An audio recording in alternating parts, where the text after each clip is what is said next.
Alright, parts that come in, we got the new rotor sitting here in the bag. I have this little bucket I filled up with some acetone. This is going to act as my little part washer to clean up these bearings. It may help, it may not, who knows, but I got it, so let's try it. So yeah, we're going to disassemble this, try to clean it up and keep everything in the order that it's supposed to be.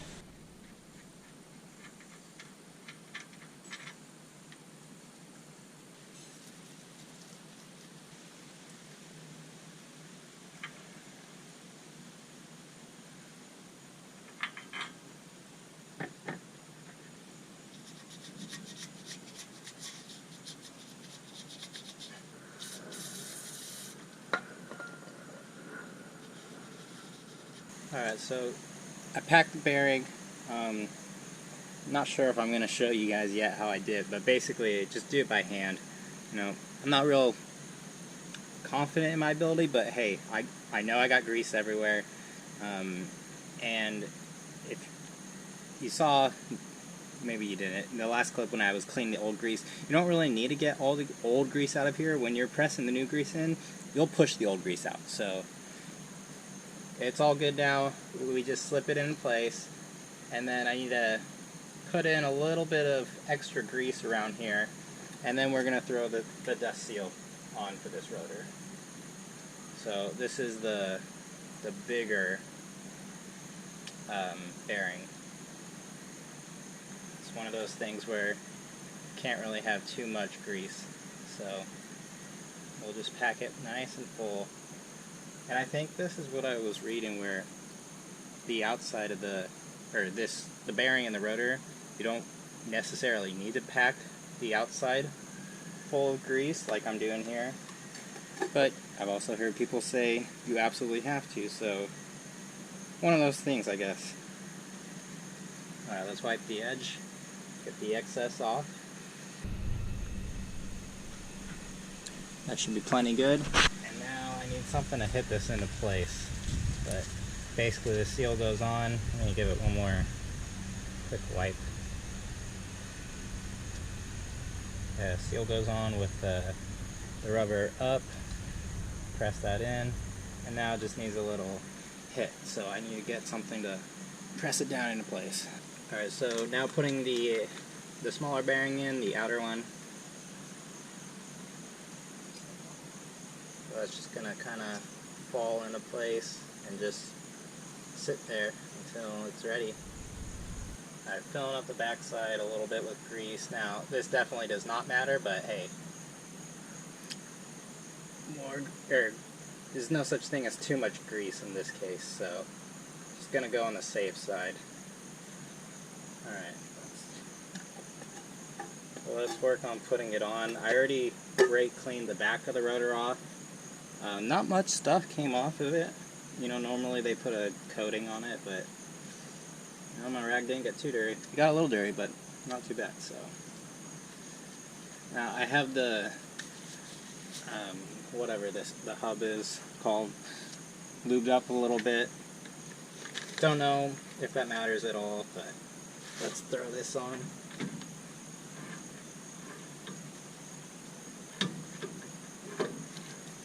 And then we want the seal to seat, which it just did. Okay. And I want to make sure I don't get any grease on the rotor surface itself. So spins nice and good. I think we're good. Definitely a little scary being the first time ever doing stuff like this. So now I gotta torque this axle nut, or castle nut. And this is interesting because I know these do not get a lot of torque. So I'm gonna need to watch a video on how to do this to make sure I don't overdo it. Because if you overdo it, you can say goodbye to your new bearings. Alright, so this is the method I got. I am going to do this till it's tight. Actually, I need to reorient tape. So I'm spinning it, and right here, it's tight. So I'll go off about a quarter turn, and I think we're good right there. Saw the grease moving around, so that just means the bearings are setting, which they're set now. So now I gotta slide the cotter pin in, and we're good. And just like that, got the new cover on, and it is good. Feels amazing. Everything went good. So now we can put the caliper on and the brake pads and finish the side up. Alright, so here we have the caliper. Took it off since I had to take the other one off anyways and drain the brake fluid. And painted it so it's this nice black color. Looks pretty good. Let's throw on the new pads. And so just comparing based off the old pad, we have one with this high ridge. This goes on the outside, and then this one on the inside, it came with this little clip. This is kind of what attaches it to the piston. So yeah, there's that. And that just made me remember I should probably push this in first so I can actually get it back on the new new rotor.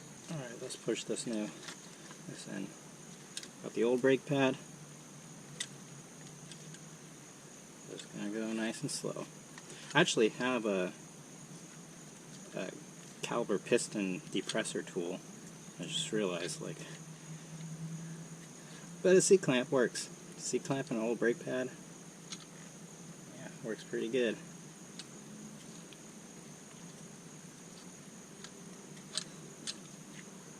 And that seems pretty good right there. I don't need to go too crazy. I think it should be able to fit no problem.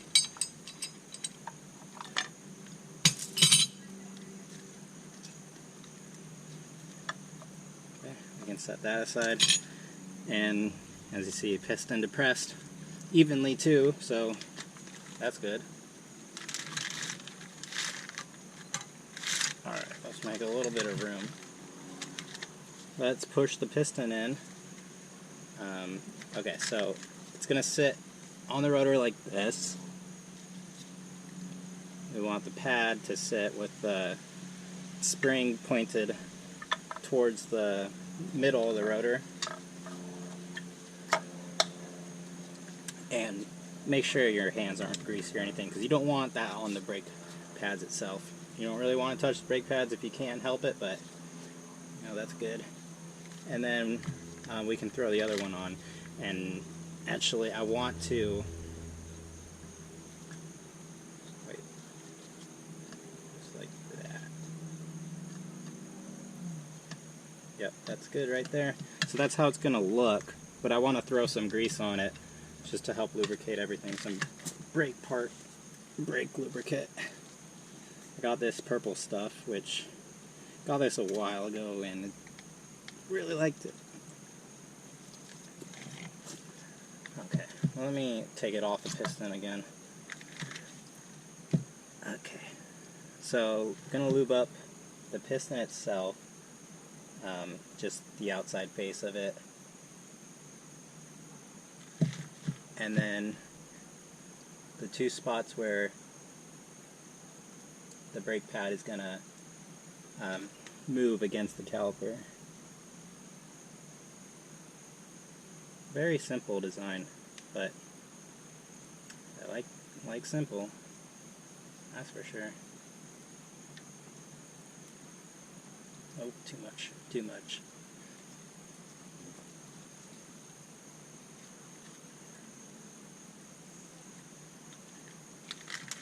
Alright, pad in.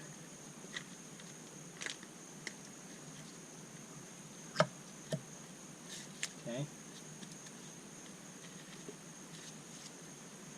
And you can add a little of the goo on the brake pad itself, but this is one of those times where too much could be bad, because you definitely don't want it on your brake pad. Throw it in, just like that. Now let's throw it on the rotor.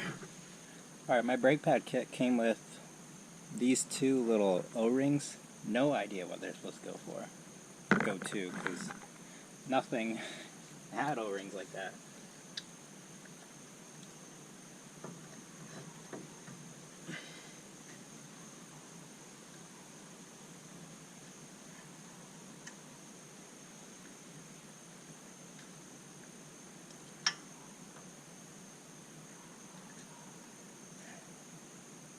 Alright, everything's together, everything's tight.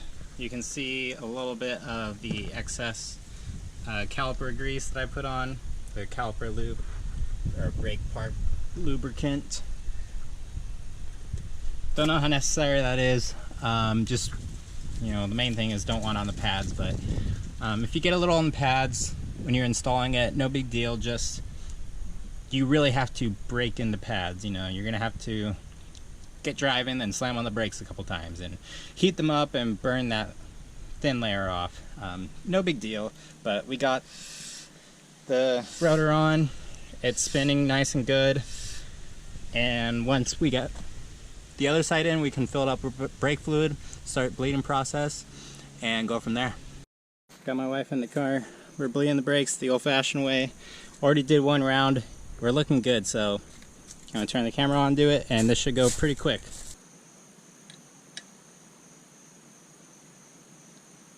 Down.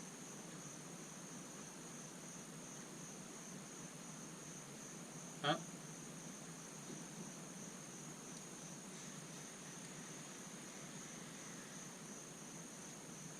Down.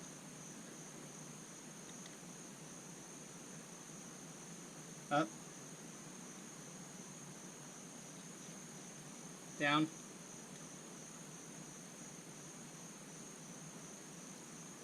Up.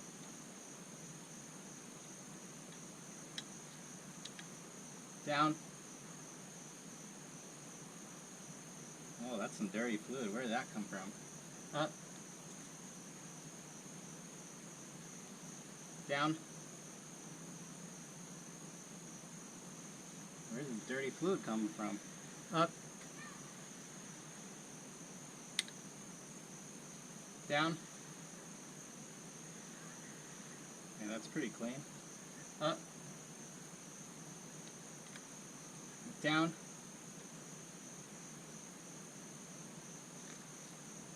Up.